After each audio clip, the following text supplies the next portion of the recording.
एक बार पुनः स्वागत है आप सभी विद्यार्थियों का Subhash study centre YouTube channel पर। और आज का यह वीडियो कक्षा 12 के उन सभी विद्यार्थियों के लिए काफ़ी ज़्यादा हेल्पफुल होगा जो 2022-2023 बोर्ड परीक्षा की बेहतर तैयारी करना चाहते हैं, क्योंकि आज के इस वीडियो के द्वारा मैं आपको पढ़ाने वाला हूं अशोक के फूल। और इस गद्य खंड चैप्टर के लेखक कौन हैं? इसके लेखक हैं, यहाँ पर आप देख सकते हैं, आचार्य हजारी प्रसाद द्विवेदी जी।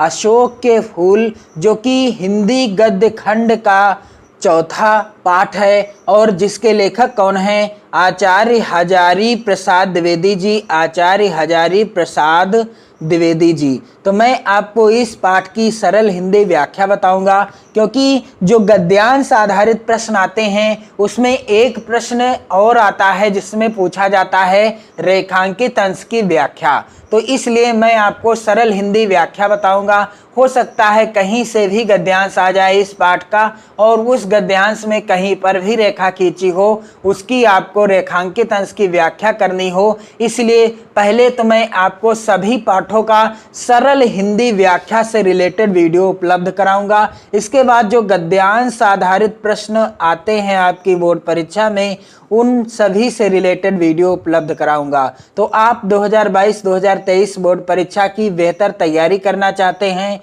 तो आप चैनल के साथ जुड़ें और वीडियो को ज़्यादा से ज़्यादा मित्रों में शेयर करें। और आज है 5 जुलाई, जी हाँ, आज है 5 जुलाई और आज मैंने ये चौथा पाठ जो अशोक के फूल के नाम से है, इस पाठ की सरल हिंदी व्याख्या बताने वाला हूं। और इसके बाद मैं क्रमवार से सभी पाठों की सरल हिंदी व्याख्या और गद्यांश आधारित प्रश्नों से भी रिलेटेड वीडियो उपलब्ध कराऊंगा। और साथ ही साथ पद्यांश के जो पद्य खंड के पाठ हैं उनसे भी रिलेटेड वीडियो उपलब्ध कराना स्टार्ट कर दूंगा। बस आप कमेंट करें और वीडियो को ज़्यादा से ज़्यादा शेयर करें। तो चलिए बिना देरी किए हुए स्टार्ट करते हैं। अशोक के फूल जो कि आचार्य हजारी प्रसाद द्विवेदी जी के द्वारा लिखित पाठ है। और इस पाठ में आचार्य हजारी प्रसाद द्विवेदी जी क्या लिखते हैं, और साथ ही साथ यह भी आप जान लीजिए कि यदि आप कक्षा 12 में हैं और आपके पास है सामान्य हिंदी, जी हाँ,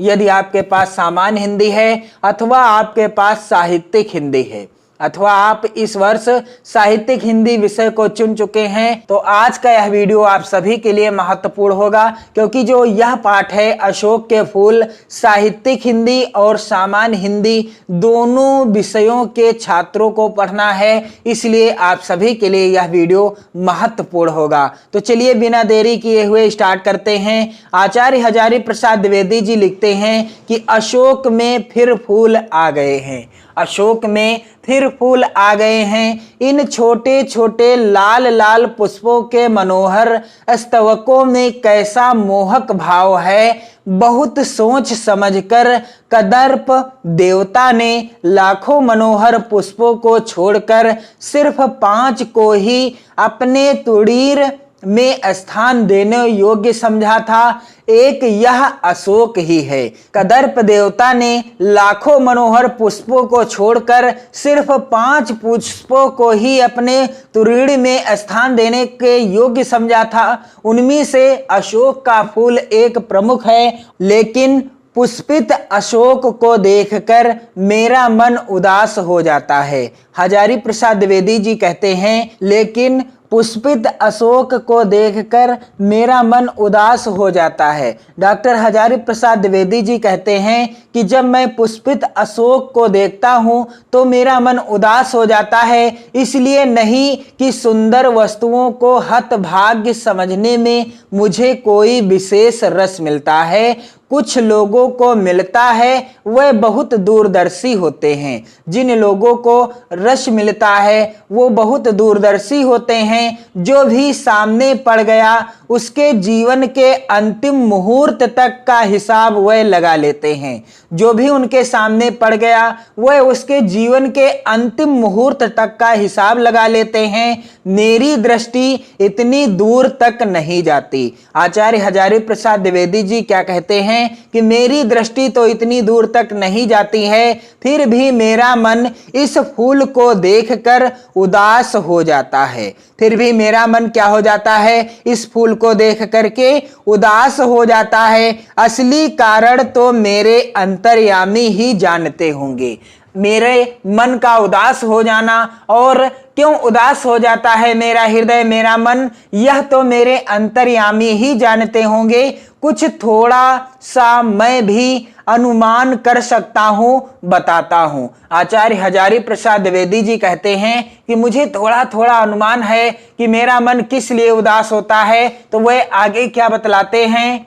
भारतीय साहित्य में और इसलिए जीवन में भी इस पुष्प का प्रवेश और निर्गम दोनों ही विचित्र नाटकीय व्यापार हैं। ऐसा तो कोई नहीं कह सकता कि कालिदास के पूर्व भारतवर्ष में इस पुष्प का कोई नाम ही नहीं जानता था।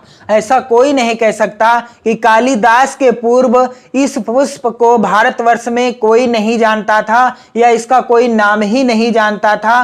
परंतु कालिदास के काव्यों में यह जिस शोभा और सौकुमार्य का भार लेकर प्रवेश करता है वह पहले कहाँ था, और उस प्रवेश में नववधू के गृह प्रवेश की भांति शोभा है, गरिमा है, पवित्रता है और सुकुमारता है। फिर एकाएक मुसलमानी सल्तनत की प्रतिष्ठा के साथ ही साथ यह मनोहर पुष्प साहित्य के सिंहासन से चुपचाप उतार दिया गया। फिर एकाएक क्या हुआ? जब मुसलमानी सल्तनत प्रतिष्ठित हुई और जब साहित्य लिखा गया, तब उनमें से यानी साहित्य से इस पुष्प को एकाएक सिंहासन से उतार दिया गया। और नाम तो लोग बाद में भी लेते थे, पर उसी प्रकार जिस प्रकार बुद्ध विक्रमादित्य का नाम तो लोग बाद में भी लेते थे इस अशोक के फूल का, लेकिन ठीक उसी प्रकार से जिस प्रकार से आज बुद्ध और विक्रमादित्य का नाम लेते हैं। अशोक को जो सम्मान कालिदास से मिला वह अपूर्व था। अशोक के फूल को जो सम्मान कालिदास ने दिया अपने काव्य में, अपने साहित्य में, वह अपूर्व था। सुंदरियों के आसीजनकारी नूपुर वाले चरणों के मृदु आघात से वह फूलता था। कोमल कपोलों पर कर्णावतंस के रूप में झूलता था और चंचल नील अलकों की अचंचल शोभा को 100 गुना बढ़ा देता था। वह महादेव के मन में क्षोभ पैदा करता था, मर्यादा पुरुषोत्तम के चित्त में सीता का भ्रम पैदा करता था और मनोजन्मा देवता के एक इशारे पर कंधों पर से भी फूट उठता था। अशोक किस कुशल अभिनेता के समान झम से रंगमंच पर आता है और दर्शकों को अभिभूत करके खप से निकल जाता है। क्यों ऐसा हुआ? कदर्प देवता के अन्य बाणों की कदर तो आज भी कवियों की दुनिया में ज्यों की त्यों है। अरविंद को किसने भुलाया, आम कहाँ छोड़ गया और नीलोत्पल की माया को कौन काट सका। नव मल्लिका की अवश्य ही अब विशेष पूछ नहीं, किंतु उसकी इससे अधिक कदर कभी थी भी नहीं। डॉक्टर हजारी प्रसाद द्विवेदी जी कहते हैं कि नव मल्लिका की अवश्य ही अब विशेष पूछ नहीं रही है, अर्थात उसे कोई नहीं पूछता, किंतु उसकी इससे अधिक कदर कभी नहीं थी। भुलाया गया है अशोक। भुलाया किसे गया है? अशोक के फूल को। मेरा मन उमड़ घुमड़ कर भारतीय रस साधना के पिछड़े हजारों वर्षों पर बरस जाना चाहता है। क्या यह मनोहर पुष्प भुलाने की चीज थी? डॉक्टर हजारी प्रसाद द्विवेदी जी कहते हैं कि क्या यह मनोहर पुष्प भूल जाने की चीज थी? सहृदयता क्या लुप्त हो गई थी? कविता क्या सो गई थी? ना मेरा मन यह सब मानने को तैयार नहीं है। जले पर नमक तो यह है कि एक तरंगित पत्र वाले निफूले पेड़ को सारे उत्तर भारत में अशोक कहाँ जाने लगा। याद भी किया तो अपमान करके, और उसे याद भी किया तो अपमान के साथ याद किया। लेकिन मेरे मानने न मानने से होता क्या है?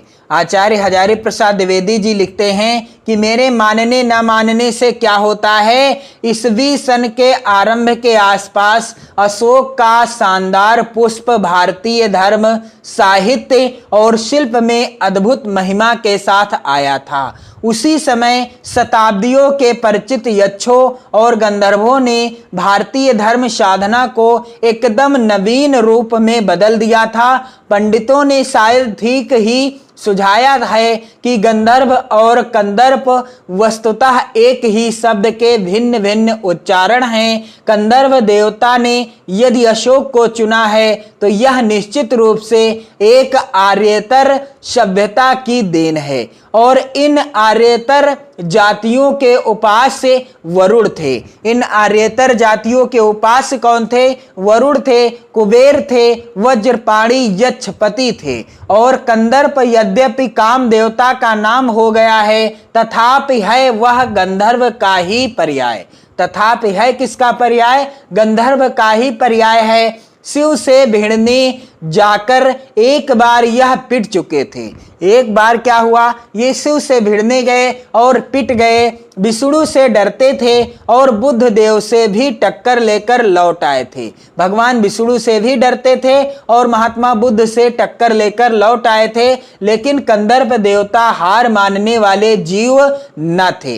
लेकिन वह हार मानने वाले जीव न थे। बार बार हारने पर भी वह झुके नहीं। बार बार हार हो जाने पर भी वह नहीं झुके। नए नए अस्त्रों का प्रयोग करते रहे। नए नए अस्त्रों का प्रयोग करते रहे। अशोक शायद अंतिम अस्त्र था और अशोक का फूल जो था वो शायद अंतिम अस्त्र था। बौद्ध धर्म को इस नए अस्त्र से उन्होंने घायल कर दिया, शैव मार्ग को अभिभूत कर दिया और शाक्त साधना को झुका दिया। वज्रयान इसका सबूत है, कौल साधना इसका प्रमाण है और कापालिक मत इसका गवाह है।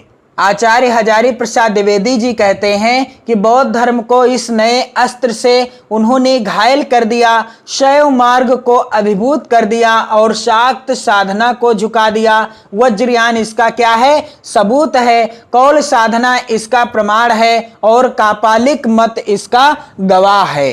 रविंद्रनाथ ने इस भारतवर्ष को महामानव समुद्र कहा है। रविंद्रनाथ जी ने इस भारतवर्ष को क्या कहा है? इस भारतवर्ष को महामानव समुद्र कहा है। विचित्र देश है वह। असुर आए, आर्य आए, शक आए, हूण आए, नाग आए, यक्ष आए, गंधर्व आए, न जाने कितनी मानव जातियां यहाँ आई और आज के भारतवर्ष को बनाने में अपना हाथ लगा गई।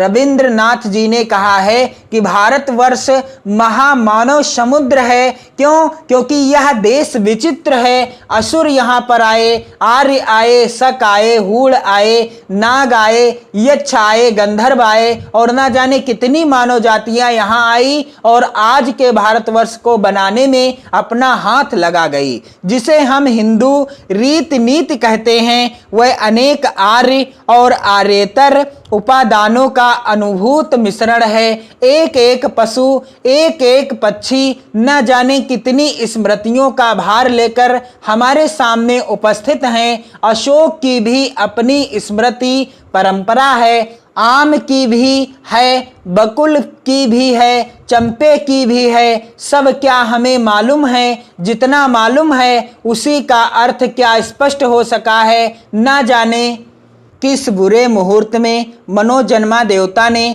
शिव पर बाण फेंका था, शरीर जलकर राख हो गया और वामन पुराण यानी खष्ट अध्याय की गवाही पर हमें मालूम है कि उनका रत्नमय धनुष टूटकर खंड खंड हो धरती पर गिर गया। जहां मूठ थी वह स्थान रुक्मणी से बना था, वह टूटकर धरती पर गिरा और चंपे का फूल बन गया। हीरे का बना हुआ जो नाह स्थान था वह टूटकर गिरा और मौलसरी के मनोहर पुष्पों में बदल गया।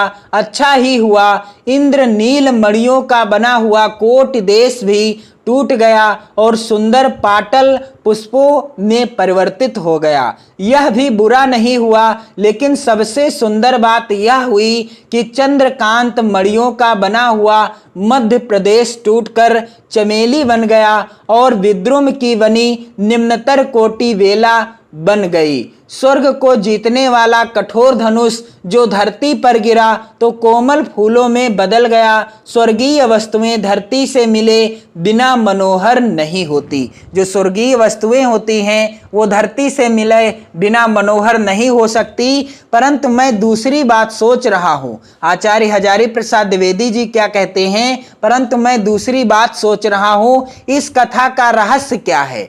यह क्या पुराणकार की सुकुमार कल्पना है या सचमुच ये फूल भारतीय संसार में गंधर्वों की देन है? एक निश्चित काल के पूर्व इन फूलों की चर्चा हमारे साहित्य में मिलती भी नहीं।